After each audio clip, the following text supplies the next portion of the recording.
on ESPN. And tomorrow, we got an NBA doubleheader for you. First, it's the Cavs and the Celtics, and then the Rockets take on the Clippers. Our coverage tips with NBA Countdown at 7 Eastern.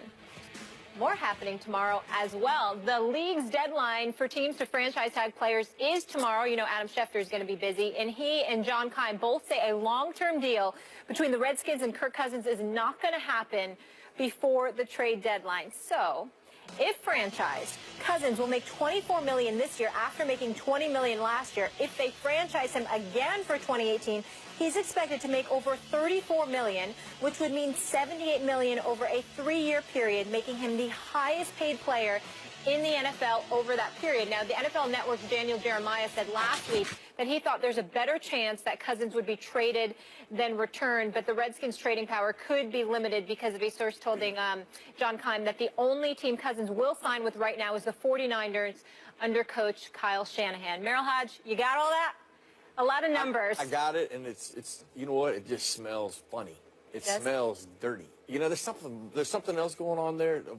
Listen, you know how many teams would want some consistency at their quarterback position? I think the Jets would love that. San Francisco would love that. And to find a guy that's done that, and then when you just said he could be traded, okay, somebody doesn't like him in the higher-ups. So regardless of what he's doing, because his production is up there with, you know, the top 10 guys, too. It isn't like it's been bad. And keep in mind, there's a balance here. Their defense really went through some influx. Their defense is not a dominant defense. I want to interject because I want to ask a question before we even go any further. You would know this.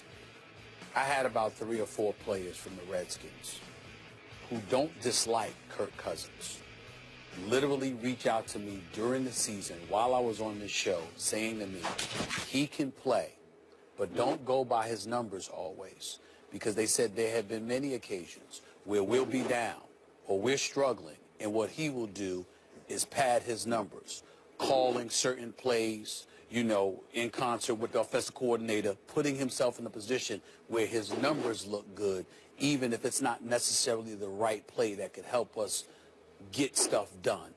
Did you notice anything that could remotely come close to that being true? No. Okay. That being said, though, you know, listen, when you watch a play executed, you don't, I mean, you can, based on the coverage and somehow how it's designed, you can say, hey, should have went here. Now, I didn't see anything so egregious like a dig route is wide open and he drops it down to the check down, which is kind of what's happening, what you're saying. Right. But, like I said, there's something there. It is weird. You know, because you're looking for a guy. Listen, he got put on the gauntlet last year.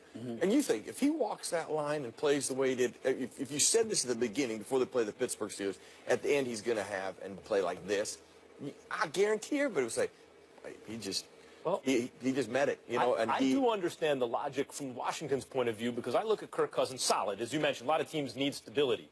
But it seems as though if you're solid and you're a starting quarterback, nowadays the expectation is you get paid like you're a franchise quarterback, like you're a great quarterback. It doesn't appear to me, Merrill, that he is. It appears to me that he's a solid quarterback. And, in fact, this works out for him and the team, because the team doesn't have a long-term commitment. Meantime, as you heard Molly said, over 3 years, he could be the highest-paid guy in the league. Doesn't it work out for both parties? Here's what I would ask y'all both to consider. And usually I've got my thoughts and what have you, but I'm really just throwing this out as question marks to be answered. When I look at Kirk Cousins, I see a better than solid quarterback. I see a guy that's good, Max. That's what I see. My issue, however, is I don't see a franchise guy. He's looking to be paid like a franchise guy. If that happens, I believe that it has the potential to divide a locker room, to alienate dudes, because when you're that guy, unless you come out and get drafted, and it's understandable that you're trying to get all the money that you can, a la Joey Bosa and stuff like that, even though guys turned against him. Ultimately, when you're that guy, despite the fact that he completed 69 to 67% of his passes in the last 2 years, 4,100 yards passing last year, 4,900 yards this past season, you do look at him, and you do find yourself saying, if they give him this money, you're going to have a lot of guys chirping about whatever it is that you and I are sitting here speculating about that's missing. To those things, you say what? Okay, now, and I'll defend that in the sense, especially if you lose somebody that you feel I was more valuable than a Kirk Cousins. But If he keeps going on this pace, he's going to get franchise money. Yeah. Right? So he's headed there. Yeah. Then here's what you ultimately have to have as far as when you're looking at your plan. Who's your guy then? If you're willing to let him go, who's your guy? That's my point. Like, you hope that you can groom a guy within your organization, the same system, been consistent. Ain't there right now. Finally, No. but he finally stabilizes. Listen, you can't say the Washington Redskins, their problem is Kirk Cousins. That's the one thing you can say. A lot of teams can't say that as a quarterback. Okay? How would you rank the NFC East quarterbacks, though? Because when I look at the NFC East, I would rather have every other quarterback over Cousins. I take Eli, I take Dak, and I take Wentz. I think Eli's Wentz future right is now? limited because he's older. Right now, I wouldn't take Eli over Kirk Cousins. Well, I would take Eli over him, and Wentz and Dak have such bright futures and are already so, they're already good, especially Dak behind that offensive line. Is Cousins not 4 out of 4 there if you had to choose who you want on your team? Let me just, I guess I always look at the teams win championships, not the quarterback. Now, is he good enough to help you win a championship if you get some other things? That's why I keep pointing to the defensive side of the issue. There's some issues there, and if you're not going to sit there and acknowledge them and you keep saying it's your quarterback, which I think everybody could agree, we could sit here and debate, go, okay, listen, he's the 4th best. But is he their biggest problem? You still have to look at the team. What's the problem with the team? You're like, one thing that we don't have that quarterback issue. If we got some other pieces in place, improved in some other areas, which to your point, let's say you make a deal, you lose somebody that can help your team, and you lose that guy because you gave him money you don't think he quite deserves. You could have saved $10 million.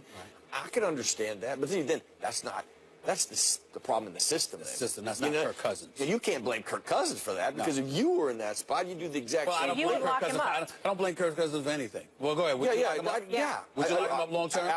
The way he performed this year, I was like, this is a perfect position for the player to respond. Listen. And he responded beautifully. I was like, oh my. And then when this happened, I'm like, there's something else there. Let me say this. What I was told about Kirk Cousins, I don't like. But I'm willing to be man enough to admit it's kind of unfair to him. Because at the end of the day, you got on the field and you perform and you look at the subpar quarterbacks permeating the National Football League. He's not one of them. I am hesitant to give him franchise caliber money. But the more he appears willing, to accept one-year deals, the more my respect for him grows. Because he's saying, I'll go out there and perform. Yeah. I like that. And how he's handled it, he's never complained. He will be the highest paid if this continues over a 3-year period in the NFL. That's the bottom line if he stays healthy.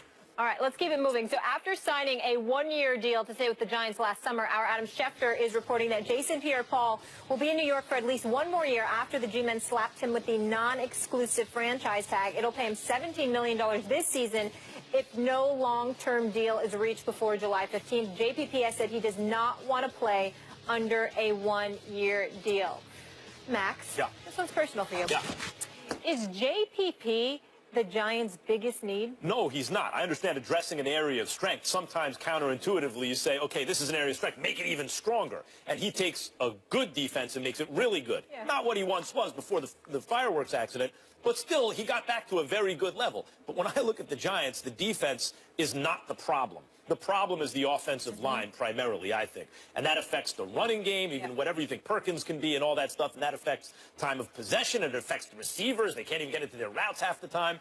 So I think the biggest area of concern for the Giants is that O-line. But sure, you got to keep JPP if you can.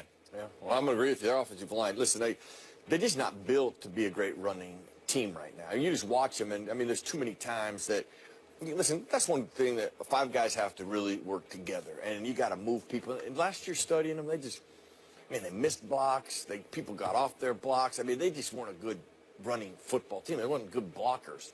Can you improve in that? I think you can always do a better job of coaching. I don't think there's any doubt that's their #1 need to improve. Now, you go to JPP. If you think about their Green Bay game, could they have used JP in that Green Bay game? I mean, if there was one thing that stands out in that game, aside from Aaron Rodgers being great, was like he had all the time in the world. That is one thing that JPP would have brought to that game. He is one guy that would have been disruptive. If he had been able to do that. If you can get to the quarterback, there's value to that. 7 sacks last year, second on the team. And in that game, that used to be the 8 Giants' passes defended. That was their 8 signature. seconds I will say this to you. I'm really, and listen, Reese has had up and down career as the general manager for the New York Giants. I genuinely like him. I'm rooting for him. But I am sick and tired of us sitting here year after year after year talking about the Giants' offensive line. Yeah. It's been too many years. It's unacceptable for it to even be a subject any longer because on far too many occasions, too many years, we've been talking about the offensive line, thereby questioning the protection that Eli Manning receives when he's your franchise quarterback and a running game that he's never been given. And that can't happen. Now you got to take care of JPP. Of course you got to take care of JPP. There's no question about that.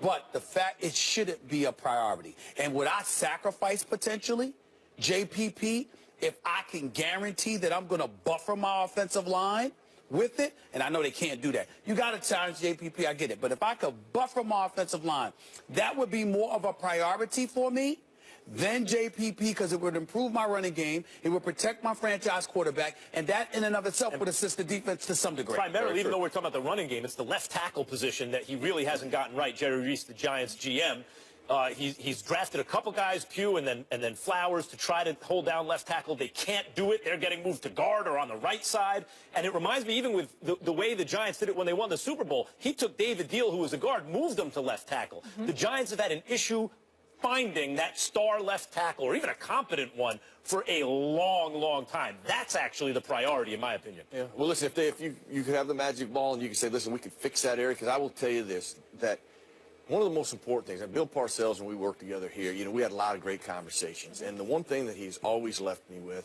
and it's made me even look at the game and understand maybe when I played like Chuck Noll and why they thought of this, you have to control the tempo in the NFL. It's so much different than college or high school where that is not a major factor. In the NFL, it is a major factor.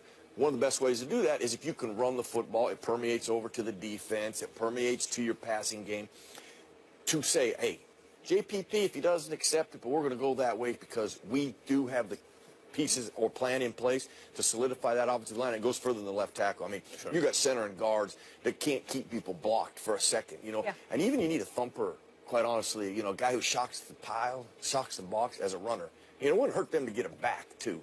And so that combination, I think, is vital. If they knew that they could get that, that makes them a Super Bowl contender immediately. Without that, that will always be their Achilles heel. Because they did make strides on defense. Obviously, last offseason was dedicated to that. They'll even be better this year because that's, you're after your first system, then you have comfort. They'll even be better next year. Yes or no? AP as a Giant? You like that? Yeah.